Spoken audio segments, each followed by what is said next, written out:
A paz do Senhor, alunos da EBD, da turma de atributos, que o Senhor te abençoe profundamente, que a graça de nosso bom Deus alcance o teu coração e que a revelação de Jesus Cristo acompanhe a tua vida em todos os teus caminhos.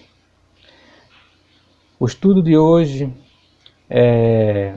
já estamos chegando próximo do fim do livro de A.W. Pink sobre os atributos de Deus. E o estudo de hoje é o amor de Deus, é o estudo de número 15. E estamos hoje fazendo essa aula porque domingo que vem não teremos EBD em decorrência do retiro do Geração Ação. E o título da aula de hoje é o amor de Deus, como já disse, e quero aqui discorrer sobre esta verdade que está em Deus e que tanto abençoa a minha vida e a tua vida, tá certo?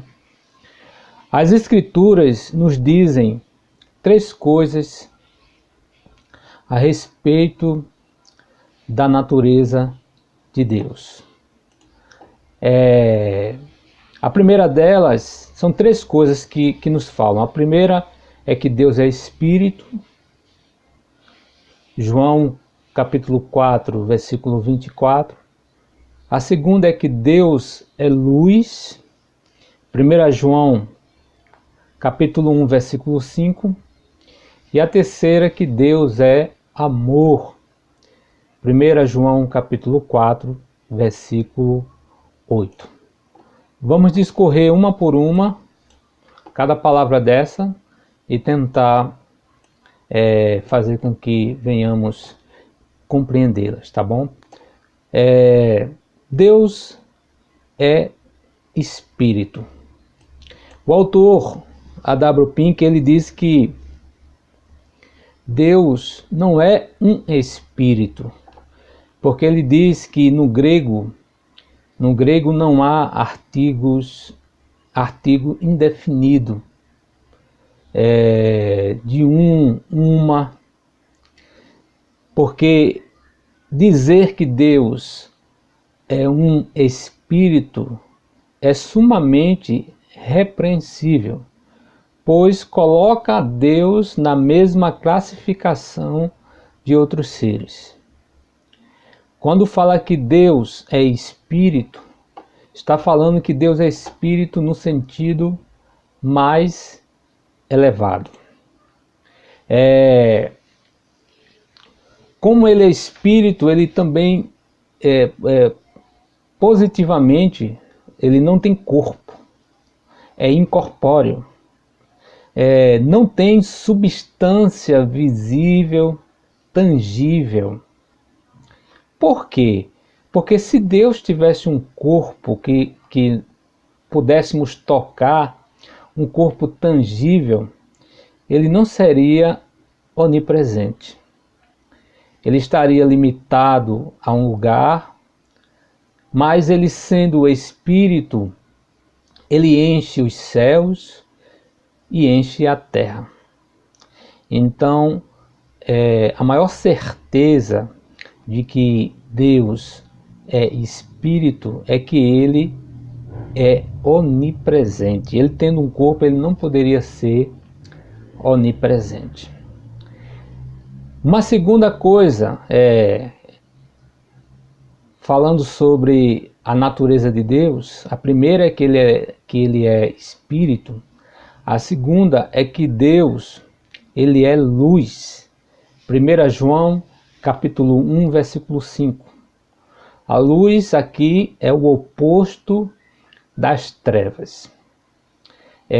Nas Escrituras, na Bíblia, as trevas sempre vai ser representado pelo pecado, pelo mal, a morte. Já a luz a representatividade da luz será sempre a santidade, bondade, vida. Dizer que Deus é luz significa que Ele é a soma de todas essas características. É a soma de tudo que é bom. É a soma de tudo que é luz, de tudo que é vida, de tudo no sentido mais pleno daquilo que está recheado de bondade, de graça, de misericórdia. Então, positivamente, o dizer que Deus é luz é a soma de todas essas excelências. Uma terceira coisa é que Deus é amor. Deus é amor, 1 João, capítulo 4, versículo 8. Não é simplesmente dizer que Deus ama, mas sim dizer e ter a certeza que Ele é o próprio amor. O amor de Deus não é meramente um dos seus atributos, mas o amor em Deus e o amor de Deus é a sua própria natureza. Muitos são os que falam do amor de Deus, mas essas pessoas, ou a maioria das pessoas, elas estão alheias ao Deus de amor. Comumente se considera o amor divino como uma espécie de fraqueza, uma fraqueza amável, uma certa indulgência de bondade, né? O amor de Deus fica reduzido a um sentimento afeminado, modelado segundo as emoções humanas. Mas a verdade é que o amor de Deus é como tudo mais em Deus. Os nossos pensamentos precisam ser formulados e regulados por aquilo que é revelado nas Escrituras Sagradas e não naquilo que sentimos ou naquilo que formulamos segundo o nosso coração.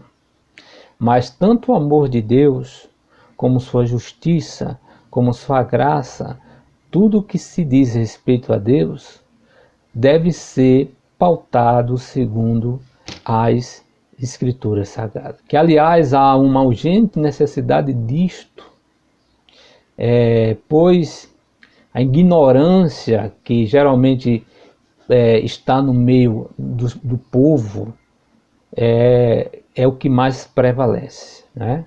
O baixo nível de conhecimento, de espiritualidade que no momento presenciamos no meio do povo cristão. Quão pouco genuíno amor a Deus existe. Uma das principais razões disso é que os nossos corações pouco se ocupam com seu maravilhoso amor por seu povo. Quanto melhor conheçamos o seu amor, a sua natureza, sua plenitude, sua bem-aventurança, mais os nossos corações serão, com certeza, impelidos a amar a Deus. 7 características do amor de Deus. Vou citar as 7 características e depois nós estaremos vendo uma por uma. O amor de Deus é imune de influência alheia. O amor de Deus é eterno. Terceiro, o amor de Deus é soberano. Quarto, o amor de Deus é infinito. Quinto, o amor de Deus é imutável. Sexto, o amor de Deus é santo.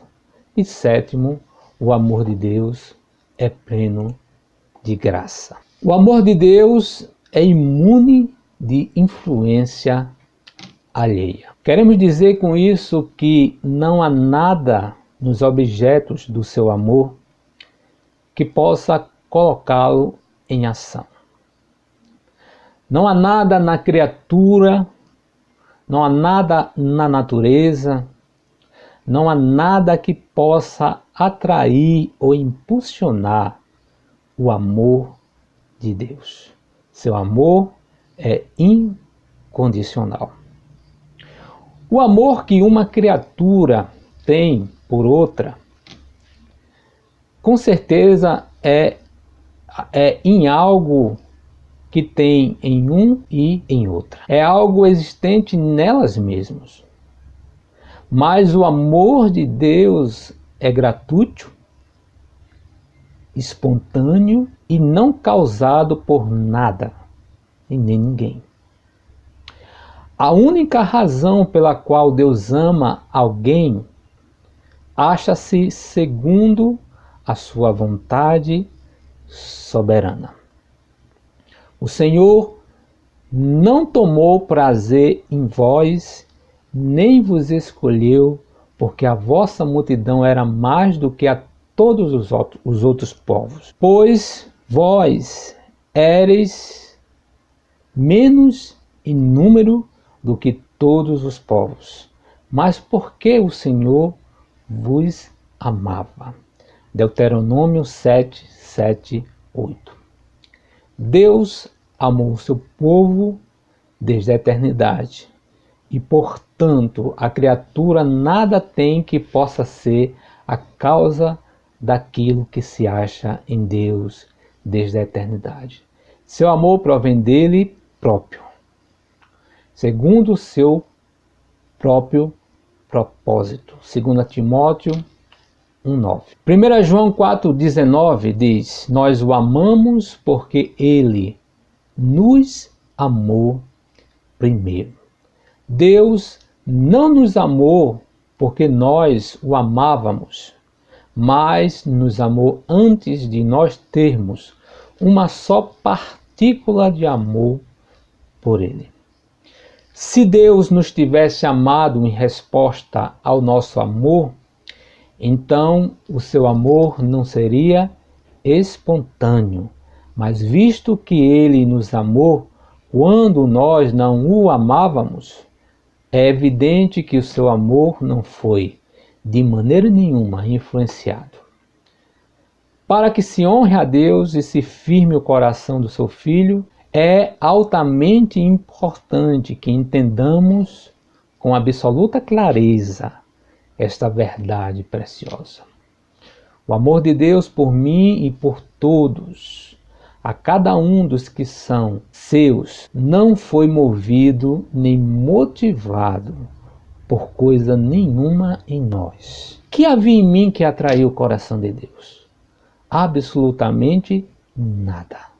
Ao contrário, porém havia tudo para o repelir, tudo na medida para levar Deus a detestar-me, sendo eu pecador, depravado, corrupto, sem nenhum bem em mim. E o autor termina com essa frase dizendo o seguinte: o que existia em mim que merecesse estima, ou desse algum prazer ao Criador. Fosse assim mesmo, ó Pai, eu sempre cantaria por veres algo bom em mim, Senhor. Então, a primeira característica do amor de Deus é que este amor é imune de influência alheia. A segunda característica do amor de Deus é que o amor de Deus, ele é eterno. Deus é eterno, portanto, o seu amor também é eterno. Como Deus não teve princípio, seu amor também não teve. Mesmo não entendendo a transcendência, o alcance deste amor que é eterno, né? Contudo, mesmo não podendo compreender, podemos, no entanto, inclinar-nos em adoração a este Deus. Mesmo não compreendendo, mas este amor nos faz prostrarmos e adorar a este Deus.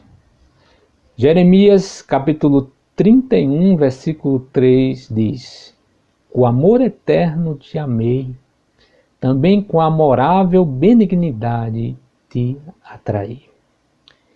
Que bem-aventurança saber que o grandioso e santo Deus amava o seu povo antes do céu e a terra terem sido chamado à existência. Que ele pusera o seu coração neles desde toda a eternidade. Esta é uma prova clara de que o seu amor é espontâneo, pois ele os amou, era sem fim, antes de sequer existirem. A mesma verdade preciosa é exposta no Novo Testamento, em Efésios capítulo 1, versículo 4 ao 5, que diz: "Como também nele nos elegeu antes da fundação do mundo, para que fôssemos santos e irrepreensíveis diante dele em amor. E nos predestinou nele em amor." Que maravilha, né? Havendo Deus predestinado em amor. Só podemos louvar a esse Deus, né? É o que poderia evocar de mim, de você, somente louvor. É o que deveria evocar de mim, de você, somente adorar e louvar esse Deus por tão grande e eterno amor. Não é verdade? Uma terceira característica do amor de Deus é que esse amor, ele é soberano. Isto também é evidente em si mesmo. Deus é soberano, não deve obrigação a mim, nem a você, nem a ninguém. Ele é a sua própria lei e age sempre de acordo com a sua vontade soberana, sua vontade dominadora. Assim, pois, se Deus é soberano e é amor, infere-se necessariamente que o seu amor é soberano. Porque Deus é Deus, faz o que lhe agrada, porque é amor, ama quem ele quer, ama quem lhe apraz. Eis a sua própria afirmação que está em Romanos 9,13. Amei a Jacó e aborreci Esaú. Em Jacó, com certeza, não havia mais razão do que em Esaú para ser o objeto do amor divino. Ambos tinham os mesmos pais, eram gêmeos, né? Nasceram na mesma hora, no mesmo dia. Contudo, Deus decidiu amar a um e aborrecer o outro. E você pergunta e eu pergunto, por quê? E a resposta é, porque assim lhe aproveu.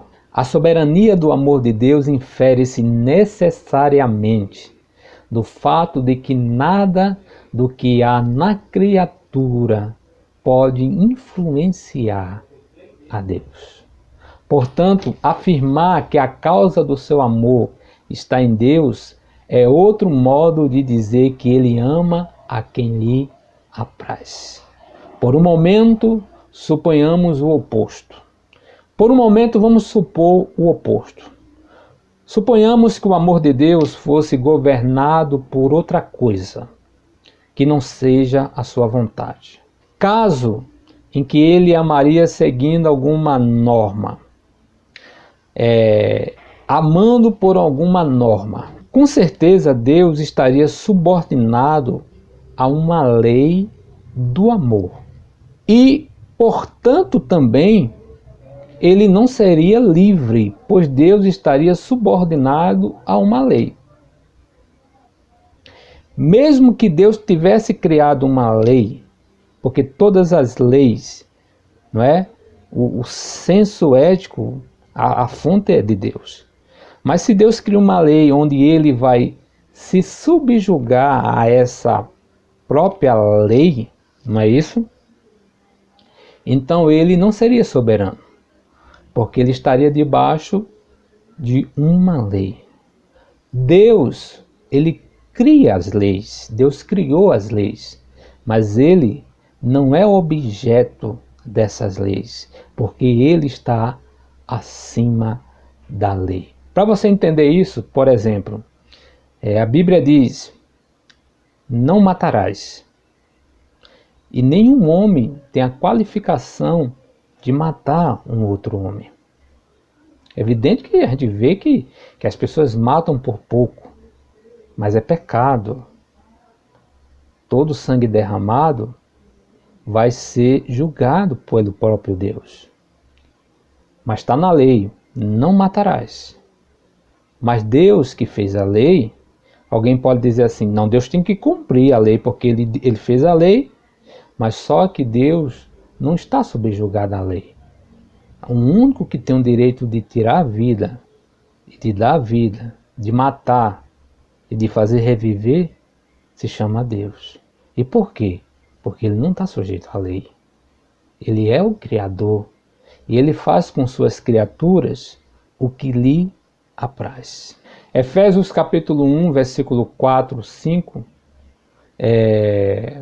diz o seguinte, que Deus escolheu segundo o beneplácito da sua vontade. Então Deus age sempre, meu querido, segundo a sua soberana vontade. O amor de Deus, ele é soberano. Então quando Deus decide amar alguém, quando Deus decide se dedicar em cercar uma pessoa para escolher, para amar, para salvar, pode ter certeza, né, que foi a decisão dele mesmo. Não foi porque a pessoa era boazinha ou porque a pessoa fez alguma coisa que atraísse o amor de Deus. Quarta coisa importante sobre a característica do amor de Deus é que o amor de Deus é infinito. Em Deus tudo é infinito, sua essência enche os céus e a terra. Sua sabedoria não sofre nenhuma limitação, porquanto ele conhece todas as coisas, sejam do passado, seja do presente, seja do futuro. Seu poder é ilimitado, pois não há nada difícil que Deus não possa estar sabendo, ou que Deus não esteja sabendo. Assim também é o seu amor, não tem limites. Há nele, no amor de Deus, uma profundidade que ninguém consegue sondar. Há no amor de Deus uma altura que ninguém consegue escalar. Há no amor de Deus uma largura e um comprimento que desafiam a medição feita por todo e qualquer padrão humano. Aliás, em Efésios capítulo 2, versículo 4 diz: mas Deus, que é riquíssimo em misericórdia, pelo seu muito amor com que nos amou. Essa palavra muito, faz um paralelo, uma ponte, uma ligação com a passagem que está em João capítulo 3, versículo 16, que diz: Deus amou o mundo de tal maneira, o muito de Efésios e o tal maneira, de João, né, nos diz que esse amor é um amor transcendente. É o amor que um homem não consegue compreender, não consegue retribuir e que um homem de maneira nenhuma vai conseguir, nunca, jamais imitar. Porque é um amor ímpar, é um amor incondicional, é um amor transcendente. Nenhuma língua pode expressar plenamente a infinidade do amor de Deus. Nenhum intelecto pode compreendê-lo. Por quê? Porque Efésios capítulo 3, versículo 19 diz que esse amor, né, excede todo o entendimento, né, o conhecimento de Deus, o amor de Deus. As ideias mais amplas que nossa mente finita possa conceber acerca do amor divino estão infinitamente abaixo da sua verdadeira natureza. O céu não se acha tão distante da terra como a bondade de Deus está além das mais elevadas concepções que somos capazes de formular sobre o amor de Deus. A bondade divina é um oceano que se avoluma e se torna alto, tão alto, né? Mais alto que todas as montanhas, de oposição nos que são objetos dela. E uma fonte da qual dimana todo o bem necessário aos que a ela estão ligados. John Bryan, 1743.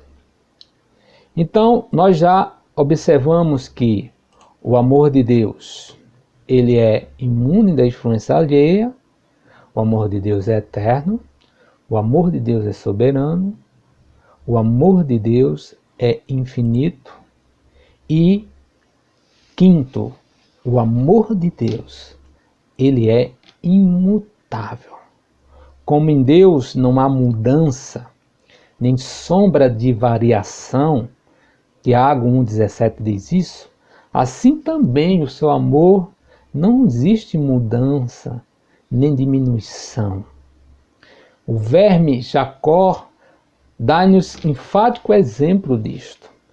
Amei Jacó, declarou Jeová, e a despeito de toda a sua incredulidade e obstinação, a verdade é que Deus nunca deixou de amar a Jacó. João 13:1 oferece também outra bela ilustração, outro grande exemplo. Precisamente naquela noite, um dos apóstolos de Cristo diria: mostra-nos o Pai. Outro o negaria soltando maldições. Todos se escandalizariam por causa dele e o abandonariam. Todavia, como havia amado os seus que estavam no mundo, amou até o fim. O amor divino não se rende às vicissitudes. O amor divino não é fraco, é forte como a morte. As muitas águas não poderiam apagar este amor. Cantares de Salomão 8, versículos 6 ao 7. Romanos 8, 35, 39 diz: nada nos pode separar dele, do amor de Deus. E diz uma frase aqui do livro: seu amor não se mede e não conhece fim. Nada pode mudá-lo, nem seu curso. Eternamente o mesmo, sem cessar, dimana do manancial eterno. Então, meu querido, o amor de Deus é imutável e isso traz uma alegria para mim, para você, porque não importa o que você fez, nem o que você vai fazer. Se você tem a certeza pela palavra que você foi atingido por esse amor, nada que venhamos a fazer vai nos separar do amor de Deus. Aliás, quem ama a Deus busca a santidade.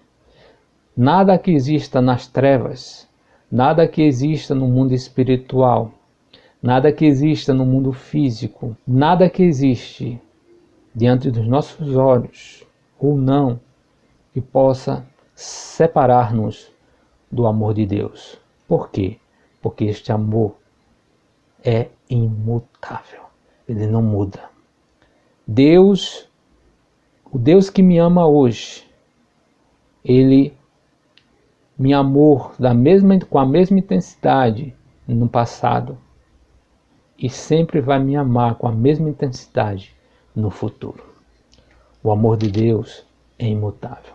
E sexto, o amor de Deus é santo. O amor de Deus não é regulado por capricho, por paixão, por sentimento, mas por princípio. Assim como a sua graça reina, mas reina pela sua justiça, você vai conferir em Romanos capítulo 5, versículo 21, assim também o seu amor nunca entra em conflito com a sua santidade. Por quê? Porque em 1 João capítulo 1, versículo 5 diz que Deus é luz. Se menciona antes de dizer que Deus é amor, 1 João 4,8, o amor de Deus não é mera fraqueza, boazinha, nem brandura infeminada. As Escrituras declaram: o Senhor, ele corrige quem ama, açoita qualquer que recebe por filho. Hebreus capítulo 12, versículo 6. Ou seja, Deus não tolera o pecado, mesmo que seja em seu povo. O seu amor é puro e não se mistura com nenhum sentimento piegas. Ou seja, meu querido, o amor de Deus é santo, mas não quer dizer com isso que o amor de Deus esteja desvinculado da sua graça ou da sua justiça.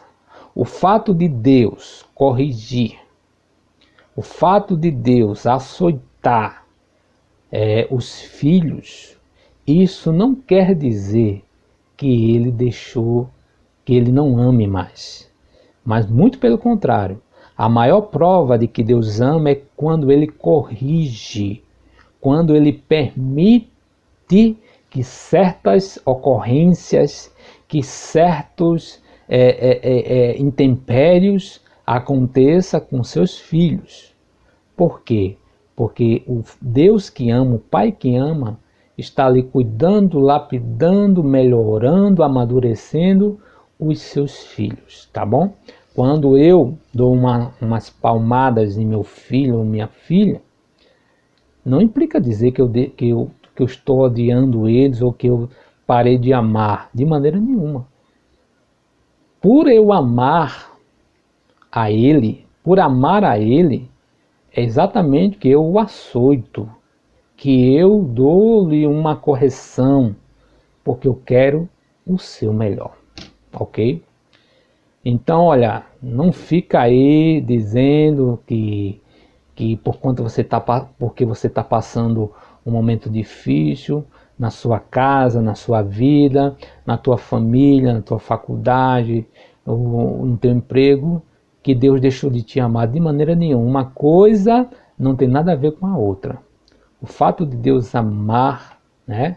O fato de Deus amar não quer dizer isso, não quer dizer de maneira nenhuma que eu e você vamos deixar de passar por intempéries, por problemas, ok?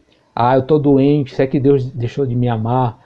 Eu estou fraco, Ah, Deus não está falando mais comigo, Deus não me ama mais, isso não existe. O amor de Deus é incondicional, não é isso? Não existe condições, Ele sempre vai nos amar com a mesma intensidade. E o amor de Deus é santo, gente. Ele anda junto de mãos dadas com a graça e com a justiça, né? Se eu mereço ser corrigido, ser tratado, não é? O fato de Deus permitir fazer isso não tira de maneira nenhuma a sua excelência de amor para comigo, para com você, tá bom? E sétimo, o amor de Deus é pleno em graça, ou seja, o amor e o favor de Deus são inseparáveis, né? O amor de Deus e a sua justiça andam juntos, e o amor de Deus é pleno em graça. O amor de Deus e a graça também são inseparáveis. Esta verdade é exposta claramente em Romanos capítulo 8, versículo 32 ao 39. O que é esse amor do qual nada nos pode separar? Não é isso? Percebe-se facilmente pelo propósito e alcance do contexto imediato que diz o seguinte, aquele que nem mesmo a seu próprio filho poupou, antes o entregou por todos nós, como também não nos dará com ele todas as coisas. Quem intentará acusação contra os escolhidos de Deus? É Deus quem o justifica. Quem é que condena? Pois é Cristo quem morreu. Ou antes, quem ressuscitou dentre os mortos, o qual está à direita de Deus e também intercede por nós. Quem nos separará do amor de Cristo? A tribulação, a angústia, ou a perseguição, ou a fome, ou a nudez, ou o perigo, ou a espada. Como está escrito, por amor de ti, somos entregues à morte todo dia. Somos reputados como ovelhas para o matadouro. Mas, aleluia, em todas estas coisas, somos mais do que vencedores por aquele que nos amou. Porque, aleluia, estou certo de que nem morte, nem a vida, nem os anjos, nem os principados, nem as potestades, nem o presente, nem o porvir, nem a altura, nem a profundidade, nem alguma outra criatura nos poderá separar do amor de Deus que está em Cristo Jesus, o nosso Senhor. Aleluia. O que é esse amor do que nada nos pode separar? Percebe-se facilmente pelo propósito e alcance do contexto imediato. É aquela boa vontade ou beneplácito da graça de Deus que o determina a dar seu Filho pelos pecadores. Esse amor foi o poder impossível da encarnação de Cristo. Por quê? João 3,16. Deus amou o mundo de tal maneira que deu seu Filho único, unigênito. Cristo morreu não para fazer com que Deus nos amasse, mas porque Ele amava o seu povo. O Calvário é a suprema demonstração do amor divino. Aluno, sempre que você for tentado a duvidar do amor de Deus, faça o seguinte: volte o teu coração e a tua mente ao Calvário. E você verá a prova do amor de Deus por tua vida. Aqui, pois, farta causa para confiança e paciência sobre a aflição debaixo da mão de Deus. Cristo, Jesus, era amado pelo Pai. Viu quando o Pai declarou: este é meu filho amado em que meu coração tem prazer. Mas Cristo teve fome, teve sede. Assim, quando Cristo permitiu que os homens cuspissem nele e o golpeassem, isto não foi incompatível com o amor de Deus por ele. Portanto, que nenhum cristão, ninguém questione esse amor eterno, poderoso de Deus. Quando passarmos por aflições e provações, não podemos questionar nem duvidar do amor de Deus. Deus não enriqueceu a Cristo na terra com prosperidade que passa, temporal. Pois, na verdade, Cristo não tinha nem onde reclinar a cabeça, Mateus 8:20. Mas Deus deu algo a ele que dá todo e diz que a ninguém vai negar isso. A ninguém que ele escolher. A ninguém que é filho dele. Deus lhe deu o Espírito sem medida. João 3:34. Aprenda, meu caro aluno cristão. As bênçãos espirituais são os principais dons do amor de Deus, do amor divino. Que bênção saber que, ao passo que o mundo nos odeia, Deus nos ama. Deus te ama. E isso, somente isso, basta. Seu amor é eterno, imutável. Seu amor é pleno de graça. Seu amor é santo. Seu amor é imutável.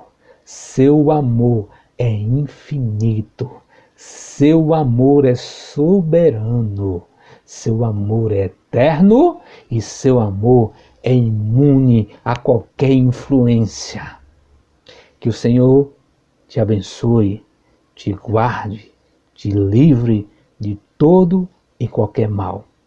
Que a paz de Cristo esteja no teu coração, em nome dele, de Jesus, aquele que nos amou. Beijo.